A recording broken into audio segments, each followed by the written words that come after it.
দর্শক, ভয়ঙ্কর এক তথ্য দিয়েছে দৈনিক কালের কণ্ঠ।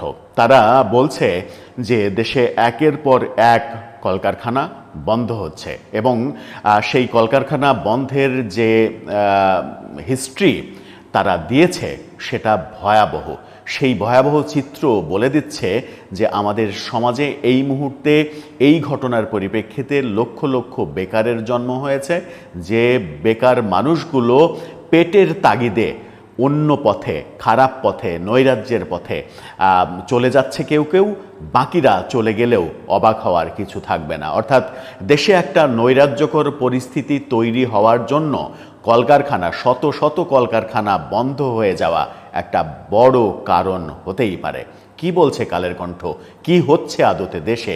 কেন কলকারখানা বন্ধ হলো? এর পেছনে মূল কারণ কি? একটু বোঝার চেষ্টা করবো। বলছিলাম কালের কণ্ঠের রিপোর্টের কথা। কালের কণ্ঠ জানাচ্ছে দেশে 250-র বেশি কলকারখানা বন্ধ হয়েছে। এই যে 250-র বেশি কলকারখানা বন্ধ হয়েছে, এই কলকারখানা বন্ধের যে ফিরিস্তি কালের কণ্ঠ তুলে নিয়ে এসেছে, কলকারখানা বন্ধের কারণটা জানলে মাথায় বাজ পড়বে এবং সেই কারণ যদি মহামারী আকারে ছড়িয়ে পড়ে তাহলে আরও শত শত কলকারখানা বন্ধ হওয়ার আশঙ্কা কিন্তু করা যেতেই পারে। যে কথা কালের কণ্ঠ বলছে তাদের শিরোনামটা আপনারা দেখে নিতে পারেন। সেখানে বলছে যে সংকটে বেসামাল পোশাক খাত, মূলত গার্মেন্টস শিল্প নিয়ে তারা এই প্রতিবেদনটা তৈরি করেছে।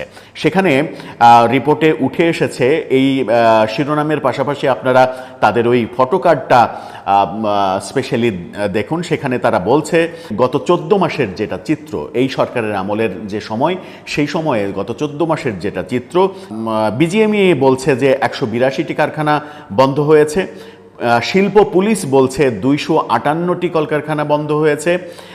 এছাড়া ডাইফির বলছে কলকারখানা বন্ধ হয়েছে 245টি এবং যে কারণে এই কলকারখানা বন্ধ হয়েছে সেগুলো সবই সরকার পরিবর্তনের সঙ্গে এবং সরকারের আন্তর্জাতিক যে সম্পর্ক, সেই আন্তর্জাতিক সম্পর্কগুলো প্রভাব ফেলছে। তার মানে কালের কণ্ঠের রিপোর্টে উঠে এসেছে যে এই যে 250-র বেশি, অর্থাৎ শিল্প পুলিশের ভাষ্য যদি আমরা ধরে নিই যে 258টি কারখানা বন্ধ হয়েছে, সেই 258টি কারখানা বন্ধ হওয়ার পেছনে মূলত সরকার পরিবর্তনের কারণটাই কারণ হিসেবে উঠে এসেছে। কালের কণ্ঠ যেটা বলছে যে সেটা হচ্ছে যে দেশের রপ্তানিতে বৈদেশিক মুদ্রা আয়ের সবচেয়ে বড় খাত তৈরি পোশাক শিল্পে একের পর এক কারখানা বন্ধ হয়ে যাচ্ছে। রাজনৈতিক পট পরিবর্তনের প্রভাব, ঋণের বোঝা, শ্রমিক অসন্তোষ সহ আরও কিছু সমস্যায় টালমাটাল এই খাত। এতে বেকার হয়ে পড়েছেন 1 লাখের বেশি শ্রমিক। চিন্তা করা যায় যে 1 লাখের বেশি শ্রমিক গত 14 মাসে শুধুমাত্র গার্মেন্টস খাত থেকে বেকার হয়েছে। অন্যান্য শিল্প কারখানা তো প্রচুর বন্ধ হয়েছে, শুধুমাত্র গার্মেন্টস খাতে, গার্মেন্টস সেক্টরে 258টি গার্মেন্টস কারখানা বন্ধ হয়েছে। এর চাইতে ভয়াবহ চিত্র কি আর হতে পারে? সেখানে বলছে শুধু পোশাক খাত নয়, অন্যান্য খাতের কারখানাও একের পর এক বন্ধ হচ্ছে।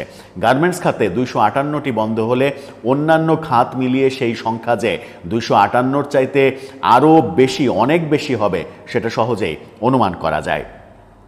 কারখানা বন্ধ হওয়া এবং শ্রমিকের চাকরি হারানোর প্রবণতা দেশের অর্থনীতির ভবিষ্যৎ নিয়ে উদ্বেগ বাড়াচ্ছে। একই সময়ে নতুন কারখানা চালুর আশাব্যঞ্জক প্রবণতা দেখা গেলেও সেটা তুলনামূলক চিত্রে সেটা খুব একটা বেশি না, সেটা যথেষ্ট অপ্রতুল। তাদের মতে রাজনৈতিক স্থিতিশীলতা নিশ্চিত করা, শ্রমিকদের স্বার্থ রক্ষা করা এবং আন্তর্জাতিক বাজারে প্রতিযোগিতা ধরে রাখার কৌশল পুনর্গঠন করা দরকার। অন্যথায় বৈশ্বিক প্রতিযোগিতায় বাংলাদেশের সবচেয়ে বড় রপ্তানি খাত ধাক্কা খাবে।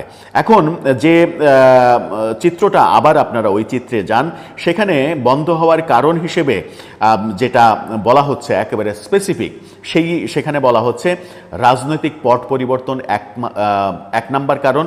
2 নাম্বার কারণ মালিকদের বিদেশে অবস্থান, সেটাও রাজনৈতিক পট পরিবর্তনের কারণে। মালিকরা যে কোনোভাবে হয়তো আওয়ামী লীগের সঙ্গে সংশ্লিষ্ট ছিল, যারা ভয়ে দেশ থেকে পালাতে বাধ্য হয়েছে।